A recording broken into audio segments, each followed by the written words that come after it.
इस सभागार में उपस्थित सभी चेतना के उन्नयन की साधना में लगे हुए सभी साधक भाइयों और बहनों, जब कभी हम इस प्रकार के केंद्र पर आए जहां पर चेतना के आत्मिक विकास का अनुसंधान होता हो, तो वह स्थान अनुभूति का होता है, बोलने का नहीं होता है। परंतु आग्रह हुआ है तो अनुभूति के कुछ वाक्य कहने का प्रयास करूंगा। हम सभी जानते हैं कि संपूर्ण भारतीय वाङ्मय में सारा का सारा अनुसंधान अपने अंदर खोजने के लिए है। और जब आप अंदर खोजते हैं आपको क्या मिलता है और बाहर खोजते हैं तो क्या मिलता है, इसे एक उदाहरण से समझ सकते हैं। आप धरती के ऊपर चलते चले जाइए, एक नगर मिलेगा, दूसरा नगर मिलेगा, एक क्षेत्र मिलेगा, दूसरा क्षेत्र मिलेगा, विविध प्रकार के लोग स्थान देखने को मिलेंगे। मगर अगर धरती के अंदर जाना शुरू करिए तो दुनिया बदली कैसे जा सकती है। कहीं पर आपको कोयला मिलेगा तो कहीं सोना मिलेगा, तो कहीं पेट्रोलियम मिलेगा, तो कहीं रत्न मिलेंगे। यानी जितनी भी चीजें ऐसी हैं जो कि जीवन को बदल सकती हैं, वह अंदर आकर प्राप्त होती हैं, वह बाहर सतह पर प्राप्त नहीं होती। इसीलिए हमारे यहां कहा गया है, कबीरदास जी ने क्या कहा है, जिन खोजा तिन पाइया गहरे पानी पैठ, और जो बूढ़ा बौरन डूबन दरा रहा किनारे बैठ। और इतना ही नहीं, जब हम ध्यान लगाते हैं तो हमारी आंखों के सामने भले ही कृष्ण वर्ण हो, हमें प्रारंभ में श्याम रंग दिखता हो, परंतु जो जो हम उस रंग में उतरते चले जाते हैं, चित्त की उज्ज्वलता स्वतः उभर कर सामने आती चली जाती है। जिसे बिहारी लाल जी, जो बड़े प्रसिद्ध कवि रहे हिंदी के, उन्होंने कहा, या अनुरागी चित्त की गति समुझे नहीं कोय, ज्यों ज्यों डूबे श्याम रंग त्यों त्यों उज्जवल होए। तो अंदर जाकर हमें एक अलग प्रकार की उज्ज्वलता का आभास होता है। और जब हम अंदर जाते हैं, कभी आप ध्यान लगाते हैं, आप सब लोग तो इस विषय के बहुत दक्ष हैं, जब भी ध्यान लगाते हैं तो दो बिंदु चुनौतियां सबसे बड़ी आती हैं। पहली चुनौती यह कि मन किसी एक बिंदु पर स्थिर नहीं रहता, कभी वो एक विषय में भागता, कभी दूसरे विषय में भागता है। दूसरा, मन की सहज स्वाभाविक प्रवृत्ति अधोगामी है, नीचे की तरफ है।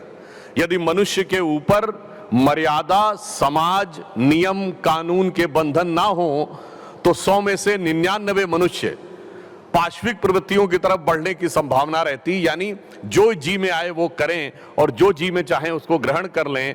मानवीय और दैवीय मूल्य की तरफ जाने की संभावना मुश्किल होती है। इसीलिए हमारे यहाँ सारा अनुसंधान किस बात पे है कि जो अधोगामी प्रवृत्ति है, डाउनवर्ड टेंडेंसी है, वो डाउनवर्ड टेंडेंसी को किस प्रकार से स्थिर करके अपवर्ड टेंडेंसी की तरफ ले जाया जाए, सारा का सारा अनुसंधान इसके लिए है। और आप सभी ने सुना है कि हमारे यहाँ एक बहुत महत्वपूर्ण पर्व होता है जहां से सूर्य अपनी गति बदलता है। वो क्या होता है? मकर संक्रांति।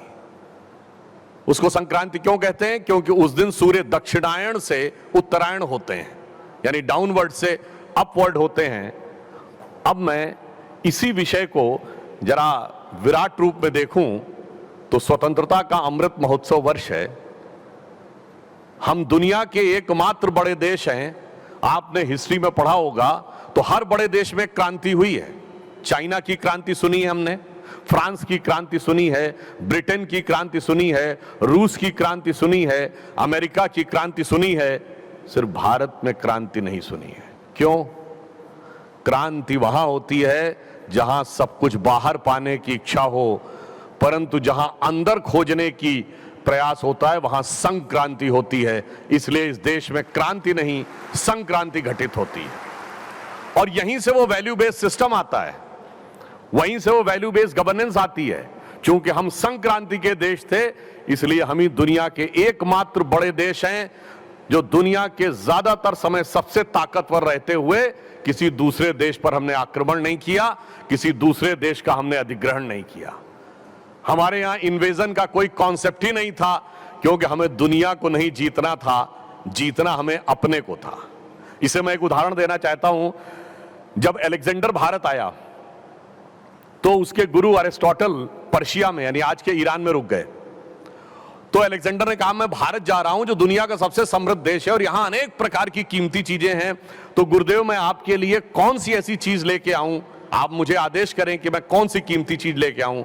तो उसके गुरु ने कहा कि तुम हीरे जवाहरात कितनी भी कीमती चीज ले आओ, मेरे लिए किसी काम की नहीं है। मैंने सुना है कि वहां कुछ फिलोसफर्स होते हैं जिन्होंने बहुत गहरा ज्ञान अर्जित कर रखा होता, उनमें से अगर कुछ एक लोगों को तुम साथ में ला पाओ, शायद उनसे बातचीत करके मेरे ज्ञान की वृद्धि हो सके।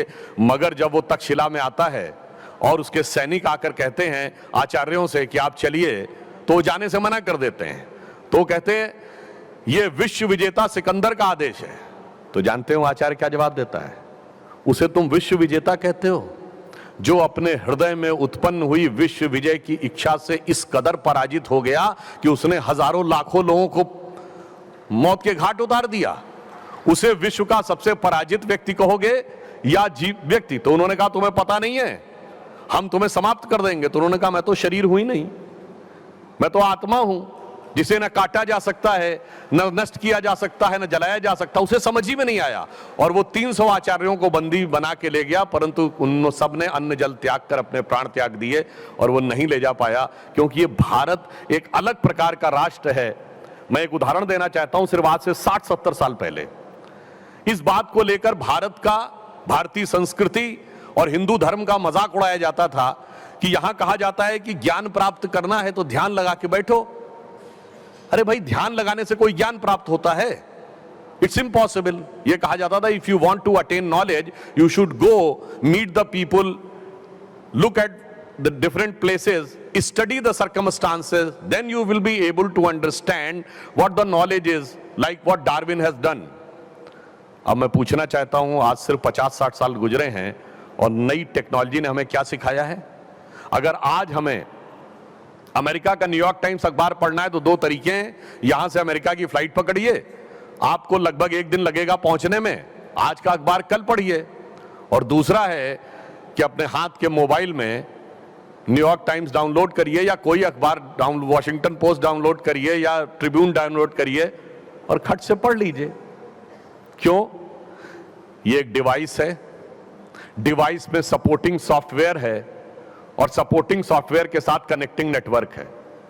ठीक उसी प्रकार से हमारा शरीर एक डिवाइस है, हमारा अंतःकरण, मन, बुद्धि, चित्त, अहंकार सपोर्टिंग सॉफ्टवेयर है और ये सब नेटवर्क से कनेक्टेड है। जहां संपूर्ण ज्ञान इस आकाश में है, बस हमें उससे संबंध स्थापित करना है और स्वतः ज्ञान की अनुभूति होती है। और यहां आपने देखा कि यहां उसी प्रकार की साधना होती है, परंतु कई बार वैल्यू भटक जाए तो क्या होता है? मेरे मन में भाव आता है, जब यह संस्थान शुरू हुआ, मैंने पढ़ा 1937 में सिंध में, जो आज के हैदराबाद, सिंध में जो आज के पाकिस्तान में था, वहां प्रारंभ हुए, वहां से यहां आ गए। और जानते क्या होता है? जब इस ढंग की पुण्य प्रताप की चीजें किसी स्थान से बदलती हैं तो उस स्थान की गरिमा, उस स्थान का प्रभाव वह भी समाप्त हो जाता है। आज 75 वर्ष स्वतंत्रता के हुए हम, और जहां से आपका संस्थान शुरू हुआ था, इन दोनों जगहों के मुकाम में कितना अंतर आ गया। मैं पहले इस विषय का उल्लेख कर चुका हूं कि एक बार मैं टीवी डिबेट में था और पाकिस्तान की एक पत्रकार महोदया कहने लगी कि अरे हमारे आपके बीच में क्या बराबरी? हमने कहा हाँ, बिल्कुल बराबरी नहीं है।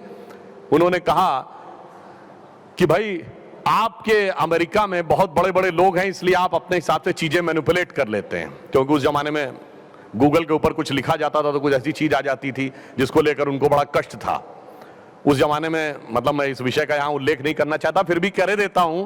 गूगल पे एक जमाने में ऐसा था कि भिखारी टाइप करिए तो इमरान खान की फोटो आ जाती थी। तो पाकिस्तान ने यह आरोप लगाया कि गूगल का सीईओ भारतीय है, इसलिए शायद भारत ने यह मैनेज कर रखा है।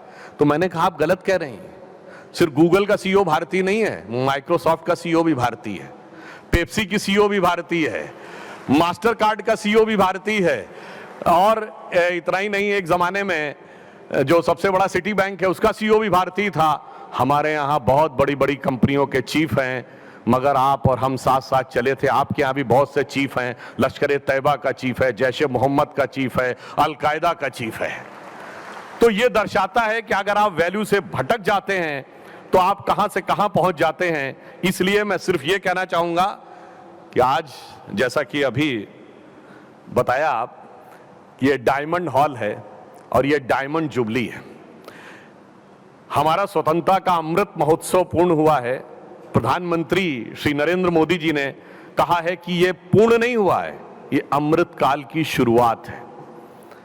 ये अमृत काल की प्रथम अरुणिमा है जो अगले 25 वर्षों में भारत को वहां पर पहुंचाना है जो इसका वास्तविक भवितव्य था, और उस सब के लिए हमको प्रयास करना है। और वह भवितव्य क्या था?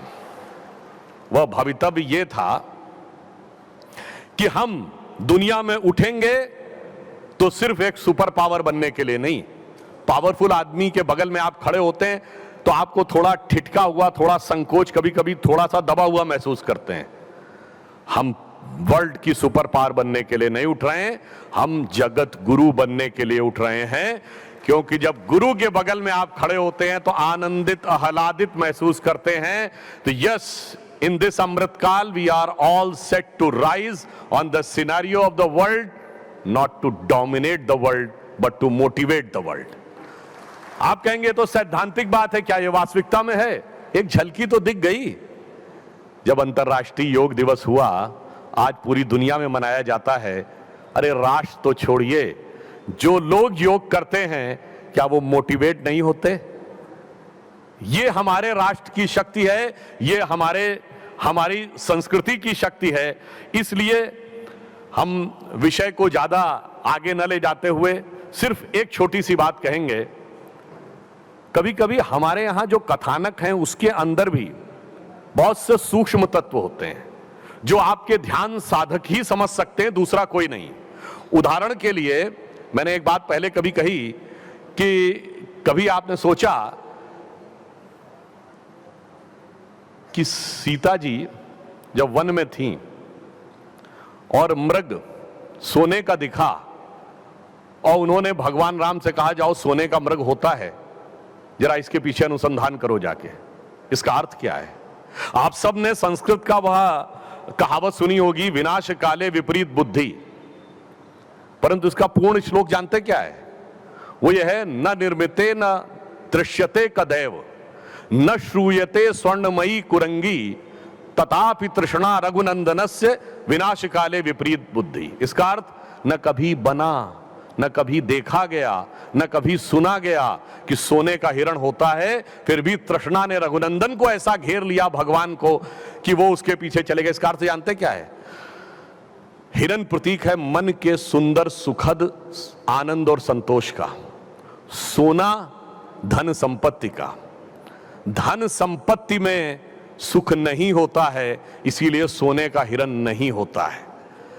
मगर सीता जी जीवात्मा का प्रतीक हैं, वो भ्रम में आ गई। तो हम क्या करते हैं भ्रम में आकर कि जब अंदर की आत्मा हमें बताती है कि इसमें धन संपत्ति में सुख नहीं है, यानी सोने का हिरण नहीं होता है, हम कहते नहीं, हमने अपनी आंखों से देखा है, क्योंकि हमें दूर से दिखाई पड़ता है। इसीलिए संस्कृत और हिंदी में मरीचिका शब्द है, मृग मरीचिका। और फिर हम क्या करते हैं, राम जी को भेज दिया सोने का हिरण खोजने, यानी अपने अंदर की सारी परमात्मा की शक्ति को लगा देते हैं सोने यानी धन संपत्ति के अनुसंधान में। बस वहीं आकर जो आसुरी शक्तियों का रावण हमें घेर लेता है।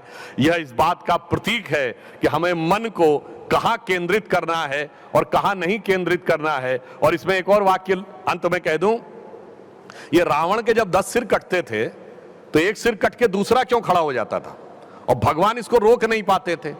और अंत में कहा गया कि नाभि पे जब वो आक्रमण करेंगे, नाभि ध्वस्त होगी, तभी उसके सर उगने बंद होंगे।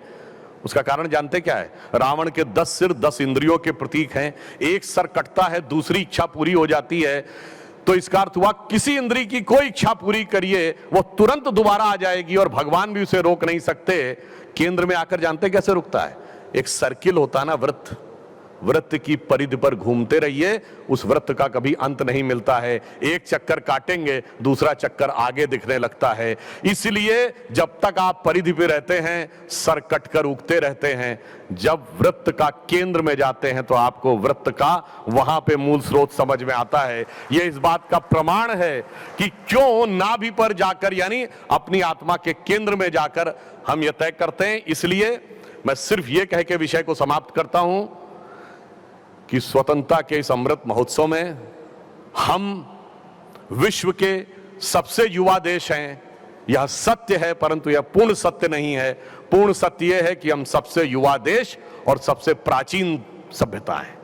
We are the youngest nation and the oldest civilisation. इसलिए हमने बहुत कुछ किया है, परंतु अभी भारत के वास्तविक स्वरूप को आगे बढ़ाने के लिए बहुत बड़ा यज्ञ बाकी है। इस सब में हम सबको योगदान देना है, मिलकर देना है। तो मैं अटल जी की पंक्ति कह के विषय समाप्त करता हूं, आहुति बाकी यज्ञ अधूरा। और कभी कभी अपने ही लोग इन विचारों के खिलाफ खड़े हो जाते हैं। तो आहुति बाकी यज्ञ अधूरा, अपनों के विघ्नों ने घेरा, अंतिम जय का अस्त्र बनाने नव दधीच हड्डियां गलाएं, आओ मिलकर दिया जलाएं, आओ मिलकर दिया जलाएं। धन्यवाद।